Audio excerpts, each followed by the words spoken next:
Good morning, everyone. This is Nicole Ali.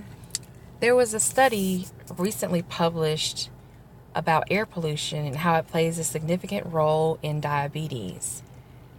This was published on June 30th, 2018.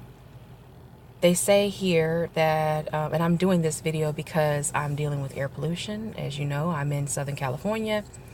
Air pollution is not consistently bad across Los Angeles County.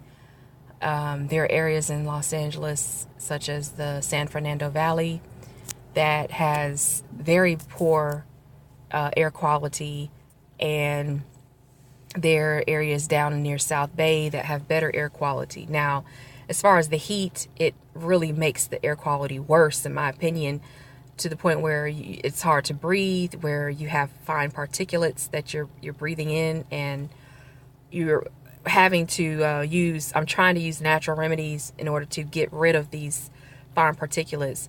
But what's more scary and quite interesting in a way is how air pollution over time affects your body.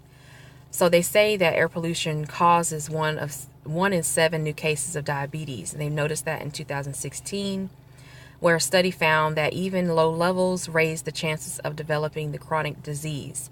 So they're showing that air pollution affects your metabolic processes. It causes metabolic syndrome, or one of the metabolic syndromes, diabetes. So diabetes has primarily been associated with lifestyle factors such as diet and a sedentary lifestyle, but research by the Washington University School of Medicine and St. Louis said pollution also plays a major role. The study estimated that pollution contributed to 3.2 million new diabetes cases globally in 2016, or around 14% of all new diabetes cases globally that year.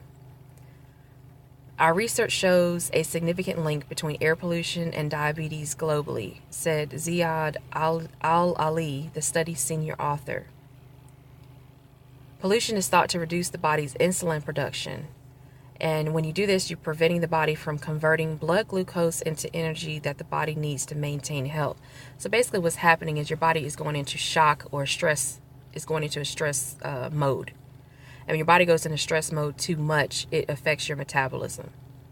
And so out here, for instance, with air pollution, it's not like air pollution is associated with higher temperatures. Air pollution is associated, because we always have high temperatures, but air pollution is consistent all around, all the time. And what they're also seeing, published in the Lancet Planetary Health, they found an increased risk even with levels of air pollution currently considered safe by the EPA and the WHO. This is important because many industry lobbying groups argue that current levels are too stringent and should be relaxed. Evidence shows that current levels are still not sufficiently safe and need to be tightened, he added, meaning that they need to lower the levels of pollution when it comes to detection of pollution. They need to lower, if it's 100 parts per million, they need to lower it to like 50 parts per million. You're in danger, for instance. That's basically what they're saying. Researchers working with scientists at the Veterans Affairs Clinical Epidemiology Center examined data from 1.7 million U.S. veterans who did not have histories of diabetes and were followed for a median of 8.5 years. Patient information from the veterans was compared to air quality information to examine the relationship between pollution and diabetes risk. The scientists found the risk of developing diabetes exhibited a strong link to air pollution. They then devised a model to gauge diabetes risk over different population levels and used data from the annual Worldwide Global Burden of Disease study to estimate the prevalence of diabetes caused by bad air. Diabetes affects more than 420 million people globally and is one of the world's fastest growing diseases. And if the prevalence of air pollution does not get checked, it will increase significantly, which is very, very unfortunate and very sad.